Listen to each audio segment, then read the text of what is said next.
ప్రపంచంలోనే అత్యంత ఎత్తైన రైల్వే వంతెన చీనాబ్ బ్రిడ్జిను ప్రధాని నరేంద్ర మోదీ ఈ నెల 6న జాతికి అంకితం చేయనున్నారు. అనంతరం కాట్రా శ్రీనగర్ వందే భారత్ సర్వీసును ప్రారంభించనున్నారు. కశ్మీర్ పర్యాటకానికి ఇదొక గేమ్ చేంజర్గా మారనుందని నిపుణులు అంచనా వేస్తున్నారు. ఇంజనీరింగ్ అద్భుతమైన చీనాబ్ బ్రిడ్జ్ విశేషాలను ఈ కథనంలో తెలుసుకుందాం. పహల్గాం ఉగ్రదాడి తర్వాత ప్రధాని నరేంద్ర మోదీ తొలిసారి జమ్మూ కాశ్మీర్ పర్యటనకు వెళ్లనున్నారు. ఈ నెల 6న ప్రధాని చీనాబ్ రైల్వే వంతెనను జాతికి అంకితం చేయనున్నారు. అనంతరం కాట్రా శ్రీనగర్ వందే భారత్ సర్వీస్ను జెండా ఊపి ప్రారంభించనున్నారు. ఈ మేరకు ప్రధానమంత్రి కార్యాలయం ప్రకటన విడుదల చేసింది. కాట్రాలో 46,000 కోట్ల విలువైన పలు అభివృద్ధి ప్రాజెక్టులను ప్రధాని ప్రారంభిస్తారని తెలిపింది. చీనాబ్ వంతెనను ఆర్కిటెక్ట్ అద్భుతంగా పీఎంఓ అభివర్ణించింది.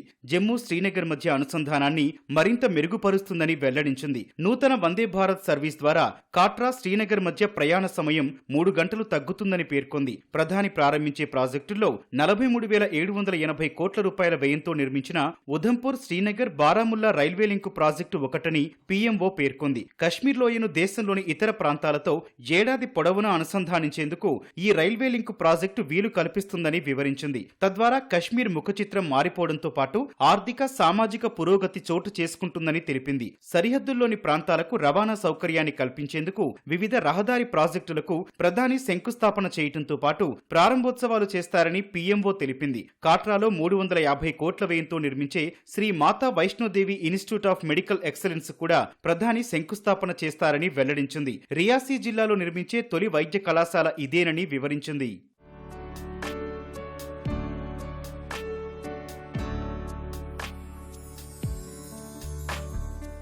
కశ్మీర్ను దేశంలోని మిగతా ప్రాంతాలతో అనుసంధానించేందుకు కేంద్ర ప్రభుత్వం ఉధంపూర్ శ్రీనగర్ బారాముల్లా రైల్వే లింకు ప్రాజెక్టును చేపట్టింది. అందులో భాగంగా చీనాబ్ నదిపై ప్రపంచంలోనే అత్యంత ఎత్తైన రైల్వే వంతెనను నిర్మించారు. నదీ గర్భం నుంచి 359 మీటర్ల ఎత్తులో ఈ వంతెనను నిర్మించారు. ప్యారిస్ లోని ప్రఖ్యాత ఐఫిల్ టవర్ తో పోలిస్తే చీనాబ్ రైల్వే వంతెన ఎత్తు 35 మీటర్లు ఎక్కువగా ఉంటుంది.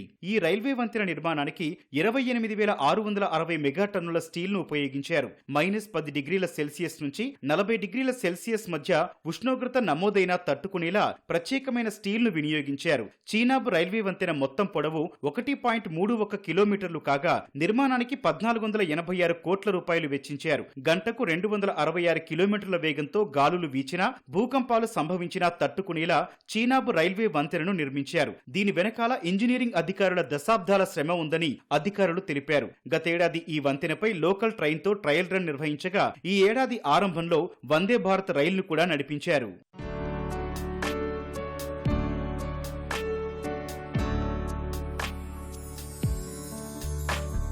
మరోవైపు కాట్రా శ్రీనగర్ మధ్య నడిచే వందే భారత్ రైలును ప్రత్యేకంగా రూపొందించారు. కశ్మీర్ లోయలోని అతి శీతల వాతావరణ పరిస్థితులను తట్టుకునేలా ఈ వందే భారత్ రైలు రూపొందించారు. నీరు గడ్డకట్టకుండా ఉంచేలా అత్యాధునిక హీటింగ్ వ్యవస్థలను ఇందులో ఏర్పాటు చేశారు. వాస్తవానికి చీనాబ్ వంతెనను ప్రధాని నరేంద్ర మోదీ ఏప్రిల్ 19న ప్రారంభించాల్సి ఉండగా అనివార్య కారణాల వల్ల అది రద్దయింది. ఆ తర్వాత 3 రోజులకే పహల్గాంలో ఉగ్రదాడి జరిగింది.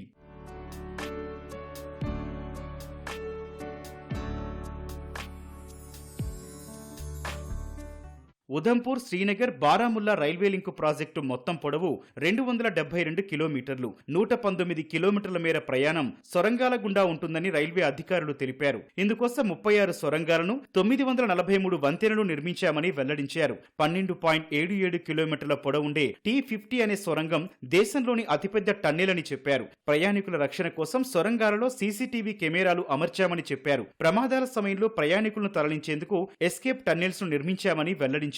కశ్మీర్ పర్యాటకానికి Udhampur Srinagar Baramulla railway link project ఒక గేమ్ చేంజర్ గా మారనుందని నిపుణులు అంటున్నారు. ఏడాది పొడవునా సైనికులు వస్తు రవాణాకు ఆటంకాలు ఉండవని చెబుతున్నారు. కశ్మీర్ లోయలో యాపిళ్లు పండించే రైతులు ఒకరోజు వ్యవధిలోనే తమ ఉత్పత్తులను ఢిల్లీకి చేరవేసే వీలుంటుందని అంటున్నారు.